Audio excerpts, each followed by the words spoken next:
Assalamualaikum warahmatullahi wabarakatuh. Jumpa lagi bersama saya Ahmad Hamdani Nasution, dan pastinya masih di channel Ahmad Hamdani Nasution.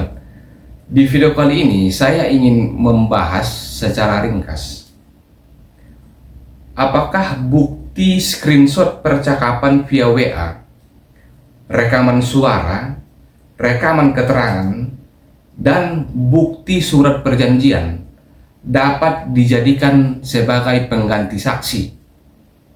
Inilah yang menjadi pembahasan utama kita dalam video ini, sekaligus menjawab pertanyaan dari rekan Mocil yang kemarin mengirimkan pertanyaan di kolom komentar seperti ini. Mau tanya, jika tidak ada saksi tapi bukti-bukti, screenshot percakapan via WA, rekaman suara, rekaman keterangan dari penjaga kontrakan, bukti surat perjanjian, apa bisa dijadikan untuk pengganti saksi? Inilah yang menjadi pembahasan utama kita dalam video ini. Namun sebelum kita lanjut ke topik utama, alangkah baiknya jika rekan-rekan yang baru saja bergabung dan menemukan video ini berkenan untuk menekan tombol like dan subscribe, karena like dan subscribe itu gratis.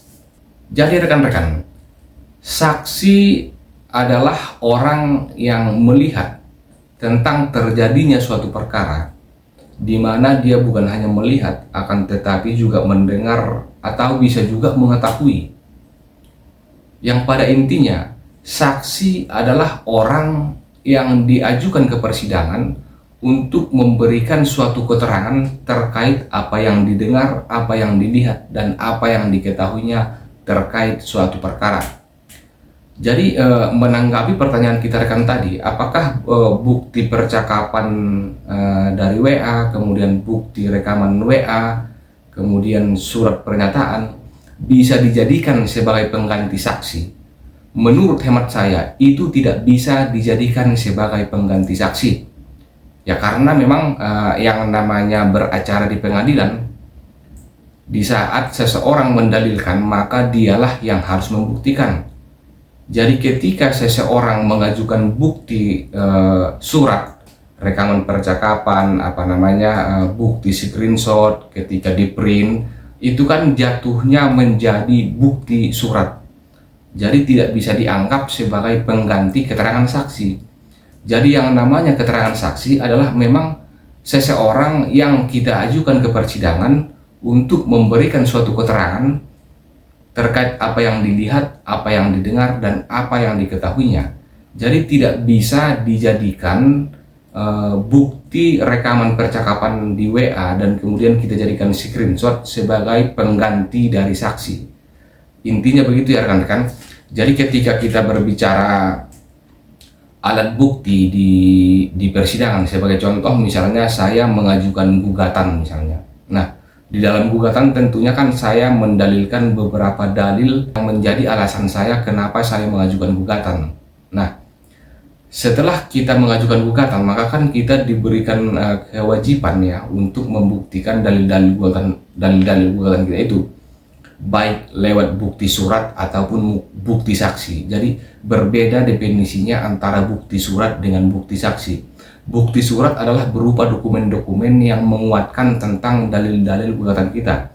Sedangkan bukti saksi adalah orang yang memang kita ajukan ke persidangan untuk memberikan keterangan, pengetahuan berdasarkan apa yang dilihat dan didengarnya terkait dengan pokok perkara yang sedang kita ajukan ke persidangan.